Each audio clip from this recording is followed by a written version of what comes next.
Hello and welcome back to your Biochemistry for Health Sciences channel. In today's video, we shall discuss caspases as well as the dead domain fold proteins. First, let's look at the enzymes called caspases. This name caspase, the C here stands for cysteine, and we'll look at why cysteine. The ASP is the abbreviation for aspartate. That's because the enzyme breaks a protein right after the aspartate residue, and the ASE refers to the fact that these caspases are hydrolytic enzymes. So caspases are essentially enzymes that break proteins down into fragments. Now in video 4.1b, we discuss serine protease enzymes such as the enzyme chymotrypsin. In serine proteases, at the active site, there is a serine which is used to break the amide linkage or the peptide linkage in proteins.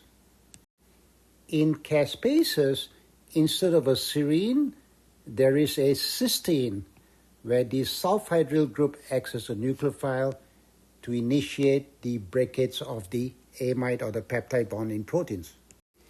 Besides cysteine at the active site, caspases also have a histidine at the active site that helps cysteine to break the peptide bond. And there is also a pocket with arginine.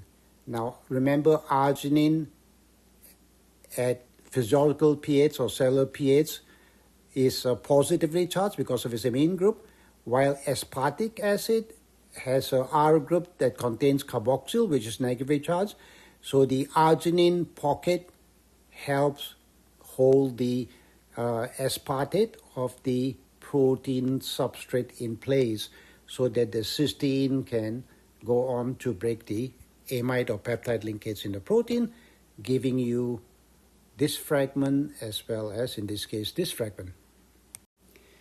Now we'll focus on human caspases in this as well as the next few videos. So there are 12 types of human caspases that we know of today. Caspase 1 to 10, caspase 12, and then caspase 14. Caspases have several functions, but the most important that have been studied are their roles in programmed cell death as well as in inflammation. Although we don't know much about this currently, but caspases have been reported to have non-apoptotic functions. That means they have functions more than just programmed cell death. For example, they are known to be involved in what we call neuronal pruning, or the removal of branches from neurons, especially in the brain. And this neuronal pruning is important for brain development as well as memory and learning. Caspases are typically classified as apoptotic caspases. That includes the initiator caspases, which is caspase 2, 8, 9, and 10. And then we have the executioner caspases, which is caspase 3, 6, as well as 7. Besides the apoptotic caspases, we also have the inflammatory caspases, and that includes caspase 1, 4, 5, as well as 12. Caspase 14 has been reported to play an important role in cornification. This is the transformation of skin keratinocytes. These are cells in the skin into the outermost layer of the epidermis, what we call the stratum corneum, in order to form the skin barrier. Okay, so the transformation of keratinocytes into stratum corneum seems to involve caspase 14. A few words about the apoptotic caspases and inflammatory caspases. Caspases 2, 8, 9, and 10 are the initiator caspases. So these are the first caspases that become activated during apoptosis. So, for example, now 8 and 10 is involved in what we call the extrinsic pathway of apoptosis, while 9 is mostly involved in the intrinsic pathway of apoptosis. Caspase 2 is involved in many other roles besides apoptosis, and there's still a lot of research going on as far as what caspase 2 is doing in the cell. Now, the executioner caspases, these are activated by initiator caspases. So initiator caspases will activate the executioner caspases, and once the executioner caspases become active, these enzymes will go on to cleave several different protein substrates in the cell, and that will eventually lead to apoptosis, which is something we'll talk about in a future video. And then we have the inflammatory caspases 1, 4, 5, and 12. And these caspases basically will cleave certain protein cytokines such as IL-18, make IL-18 active, make IL-1 beta active, and these cytokines go on to promote inflammation. We'll also see in future video the role of these inflammatory caspases in activating proteins that will then go on to promote pyroptosis, a form of programmed cell death. Now, caspase 12 is kind of interesting as far as humans are concerned.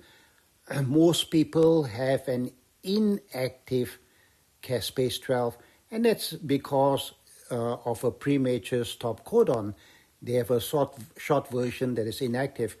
There are about 20-30% people of African descent that do have the full length of caspase, what we call caspase 12L.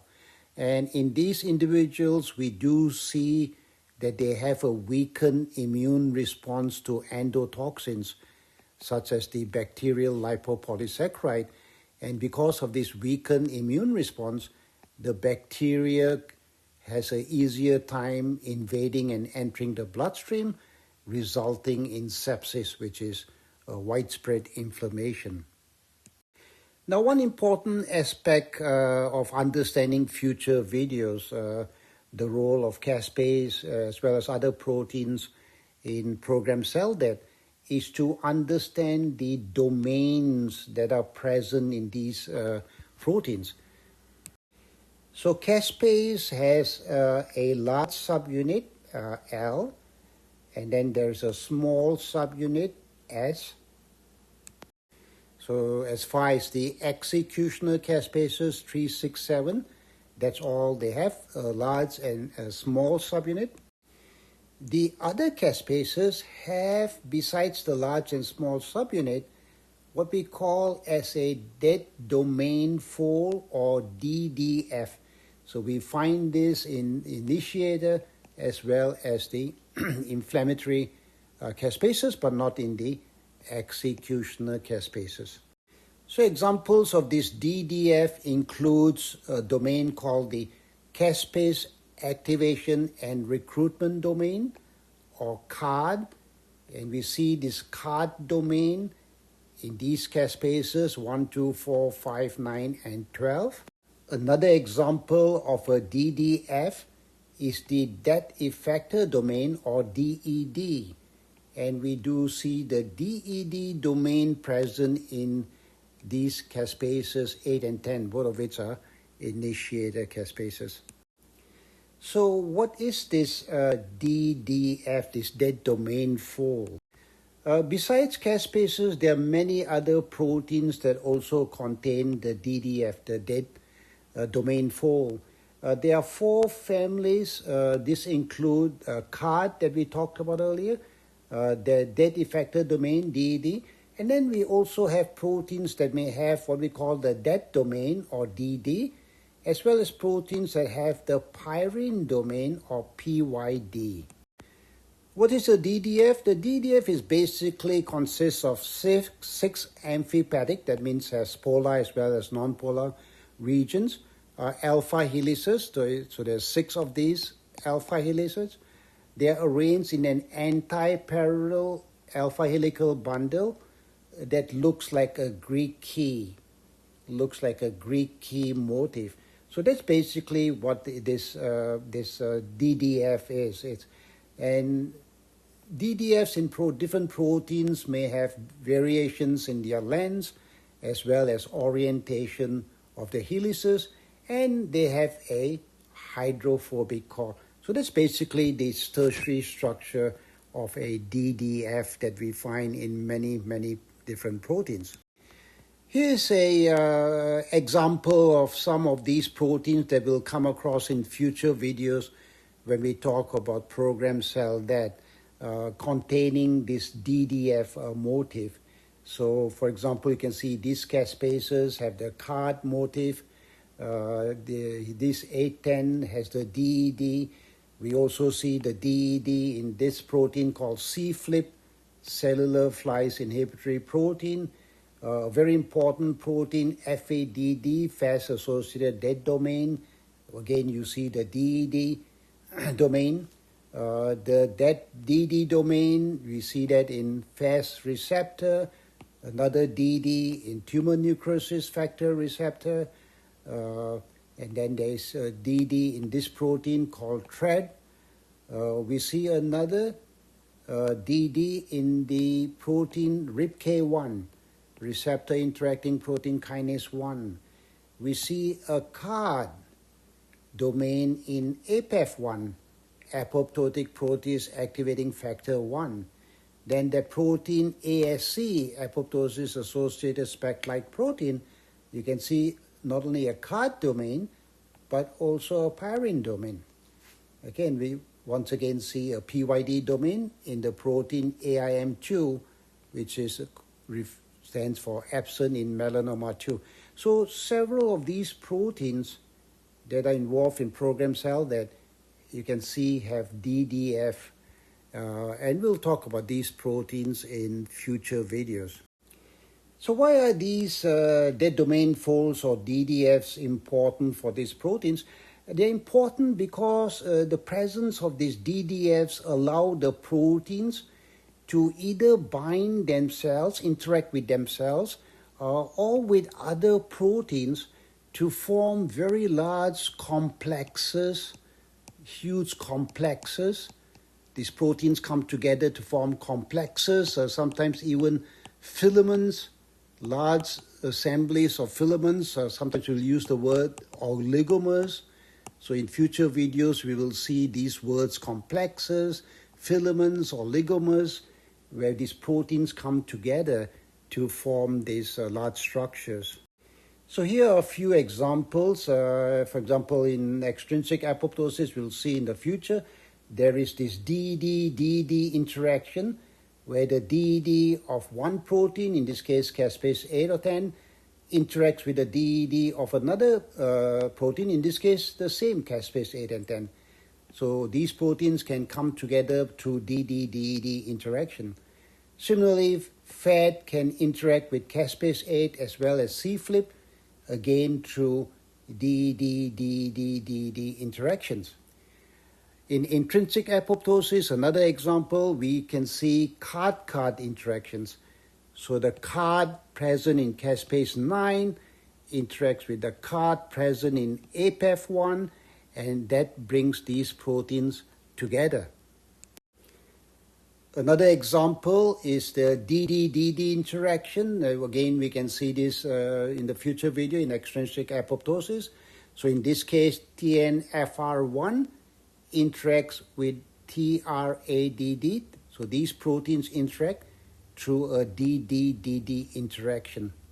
Similarly, FAS-R interacts with the protein FAD through DD-DD interaction. So that's how these proteins can come together, assemble together. Also, we'll see in pyroptosis an example of PYD-PYD interaction, where the protein NLRP1, the PYD of this, interacts with the PYD of another protein called ASC. So this is why it's important to understand the DDF4s, okay, because this allows proteins to interact with themselves or with other proteins, and this becomes very important in future videos when we talk about the various types of programmed cell death. So that is all for now in this video. In the next video, we shall start talking about apoptosis. So until the next video, once again, thank you very much for watching. Have a wonderful day, and we'll see you in the next video.